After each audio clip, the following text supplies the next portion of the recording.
दुनिया का पहला इंडोर स्की रिसोर्ट है। बस नंबर 106 ग्लोबल विलेज जाएगी, gate of the world. 90 plus countries के पवेलियंस हैं। तो वहाँ जा रही है आबरा बोट वाले पवेलियन में कंपैरेटिवली सस्ते में चीज़ें मिल रही हैं। ऐसे ही कुछ होता है मिरेकल गार्डन भी।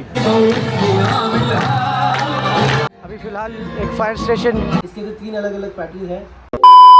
तो चलिए गाइस, मैं आपको इस वीडियो में एक ऐसी जगह या फिर एक ऐसे अट्रैक्शन ले चलता हूँ जो सीजनल अट्रैक्शन है और ये सिर्फ हर साल नवंबर से अप्रैल तक खुलता है। वैसे ग्लोबल विलेज जाने से पहले मैं आपको मॉल ऑफ एमिरेट्स लेकर जा रहा हूँ, क्योंकि मॉल ऑफ एमिरेट्स के पास से ही आप बस ले सकते हो ग्लोबल विलेज जाने के लिए। तो चलिए आपको लगे हाथ मॉल ऑफ एमिरेट्स भी दिखा देता हूँ। इतना ही नहीं, मॉल ऑफ एमिरेट्स के अंदर स्की दुबई है। स्की दुबई दुनिया का पहला इंडोर स्की रिसोर्ट है जो मिडिल ईस्ट में डेजर्ट के बीच स्नो एक्सपीरियंस देता है, जो 22,500 स्क्वायर मीटर्स का इंडोर स्नो कवर्ड एरिया बनाया है। ग्लोबल विलेज जाने से पहले या जाकर आने के बाद अगर आपको स्की दुबई का एक्सपीरियंस लेना है तो इसकी टाइमिंग्स है सुबह के 10 बजे से रात के 11-12 बजे तक। देखिए गाइस, जैसे ही आप मॉल ऑफ एमिरेट्स से निकलते हो तो आपको मॉल ऑफ एमिरेट्स के पास एक बस स्टेशन है। आप किसी से भी पूछ लें, कोई ना कोई बता देगा आपको। अभी मैं नंबर पता करके बताता हूँ आपको कौन सी नंबर की बस जाएगी और कितने बजे जाएगी। चलिए, यहाँ पर इंफॉर्मेशन सेंटर है, मालूम कर लेते हैं। Excuse me sir, global village 106। Okay, thank you sir. बस नंबर 106 ग्लोबल विलेज जाएगी। यहीं से आप मिरेकल गार्डन के लिए भी बस ले सकते हो। आई थिंक मिरेकल गार्डन की बस नंबर होगी 105। मोस्टली ये बस लेगी 45 मिनट्स टू 1 आवर। देखिए, ये वाली बस है। ग्लोबल विलेज की मैंने टिकट ऑलरेडी करा ली है। ये भी मैंने trip.com से ही निकाली। वैसे इसके अलग अलग रेट्स होते हैं। संडे टू थर्सडे इसका रेट होगा 600 या 650 में मिल जाएगी। वही अगर वीकेंड में थोड़ा ज़्यादा होगा, मोस्टली 700। आप वहाँ जाकर भी टिकट ले सकते हो काउंटर में। मोस्टली इट इज़ 30 दिरहम्स और वीकेंड का 35 दिरहम्स होगा।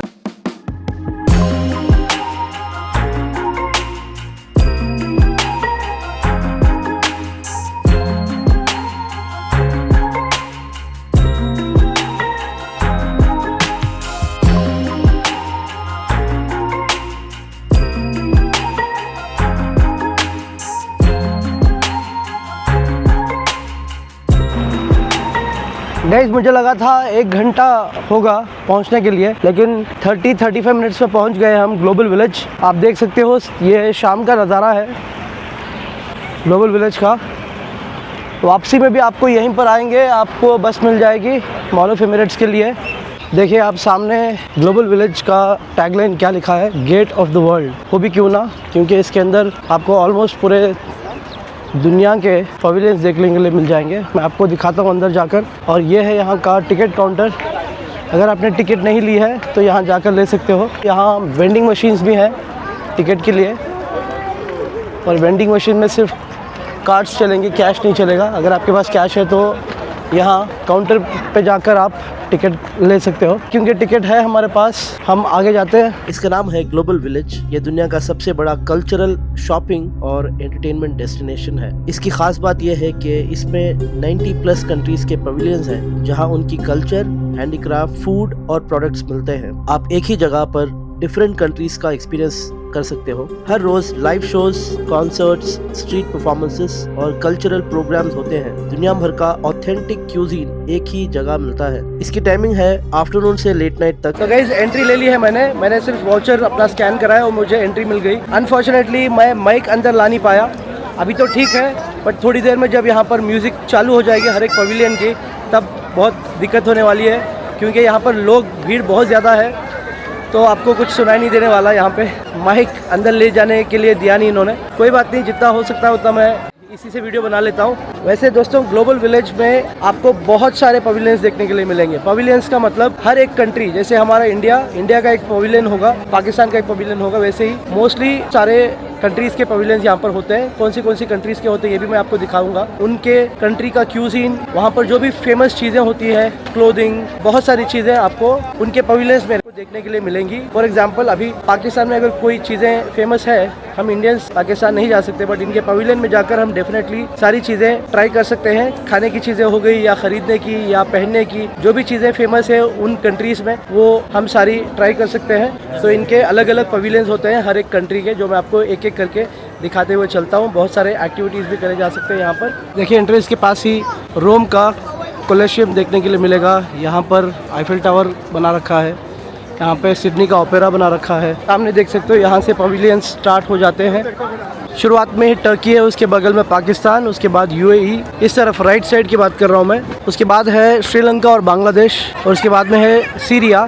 सीरिया के बाद मेन हॉल है जहाँ पर कोई ना कोई कॉन्सर्ट या प्लेस होते रहते हैं। पहला लेफ्ट साइड का पवेलियन है कुवैत, फिर यमन, फिर बहरीन, फिर आएगा इजिप्ट। इजिप्ट के बाद है मोरक्को, मोरक्को के बाद है सऊदी अरेबिया, और भी मैं आपको आगे जाके बताता हूँ।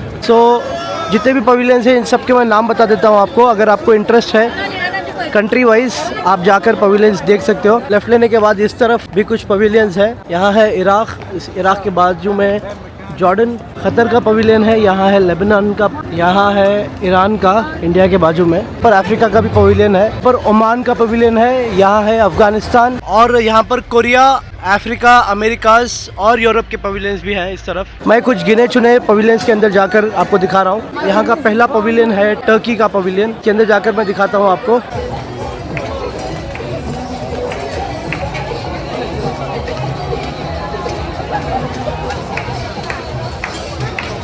वैसे यहाँ के प्राइजेस बहुत ज़्यादा हैं। एक बखलावा 40-50 दिरहम्स का है, जो करीब 1000-250 रुपये के करीब। इंडियंस होकर पाकिस्तान के अंदर हम कदम नहीं रख सकते, इतना कोई ज़्यादा डिफरेंस लगेगा नहीं इसके अंदर, क्योंकि हमारे यहाँ और उनके यहाँ ऑलमोस्ट सेम चीज़ें मिलती हैं। हाँ, यहाँ पर लेडीज़ के जो कुर्ते हैं और ये सारी चीज़ें शायद इंडियंस को लुभाए, जिनको भी पाकिस्तानी पोशाक पसंद है उनको। कश्मीर की पश्मीना है, हम हमारे कश्मीर में ले लेंगे। अब जा रहा हूँ मैं कुवैत के अंदर।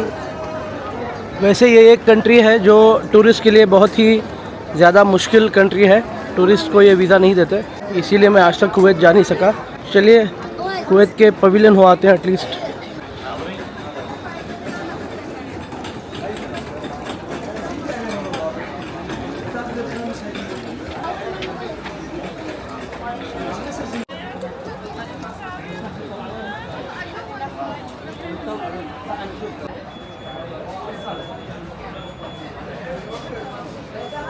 देखिए हर एक पवेलियन में परफॉर्मेंसेस होते रहते हैं। अभी फ़िलहाल कोई है नहीं यहाँ पर, लेकिन हर एक पवेलियन में उनके अलग अलग ट्रेडिशनल परफॉर्मेंसेस होते रहते हैं। मोरक्को का पवेलियन बहुत अच्छा दिखाई दे रहा था बाहर से, कलरफुल, तो मैंने सोचा ये भी दिखाई देता हूँ आपको।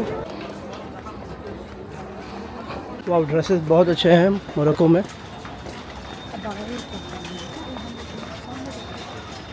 यहाँ पर भी कुछ इवेंट होने वाला है इनका।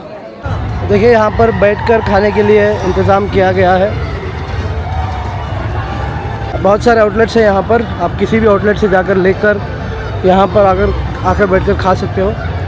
मजलिस की तरह कुछ बना रखा है यहाँ पर। फ्लोटिंग मार्केट जो थाईलैंड का एक हिस्सा है, सेंटर में बना रखा है। इसके अंदर आप आबरा बोट की भी मज़े ले सकते हो, वहाँ जा रही है आबरा बोट।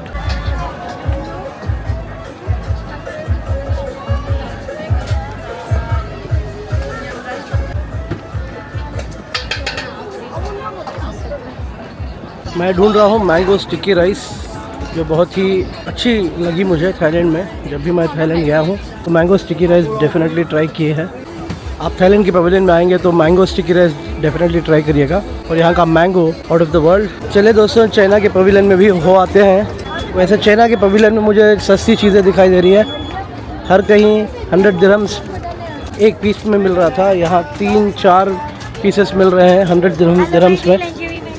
बहुत सारी चीज़ें हैं यहाँ पर। ये बढ़िया क्वालिटी के टॉयज़ भी आपको देखने के लिए मिल जाएंगे। इस वाले पवेलियन में काफ़ी कंपैरेटिवली सस्ते में चीज़ें मिल रही है।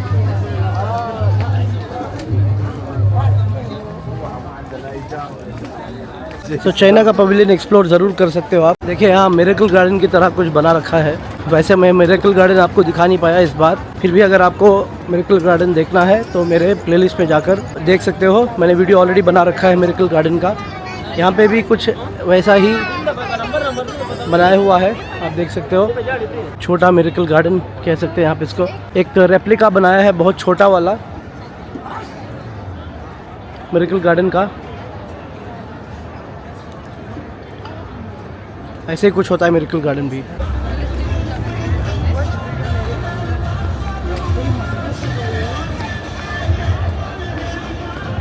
चलिए फलस्तीन के अंदर जा रहे हैं हम।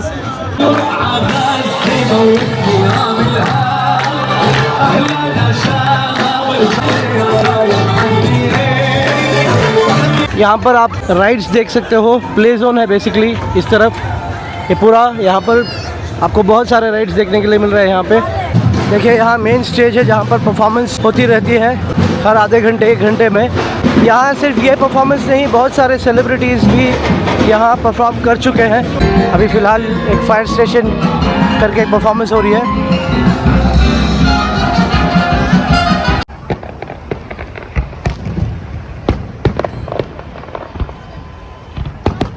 ग्लोबल विलेज के पास फायरवर्क्स भी दिखा पा रहा हूँ मैं आपको। फॉर्चुनेटली आज फायरवर्क्स हो रहे हैं यहाँ पर। तो यहीं से आपको 106 वापस मॉल ऑफ एमिरेट्स के लिए बस मिल जाएगी। लेकिन आपको एक चीज़ मेक श्योर करनी होगी कि एटलीस्ट आप 10:30 बजे वाली बस ले लें, क्योंकि ग्लोबल विलेज से मॉल ऑफ एमिरेट्स करीब 21 to 22 किलोमीटर्स आपको लग जाएगा।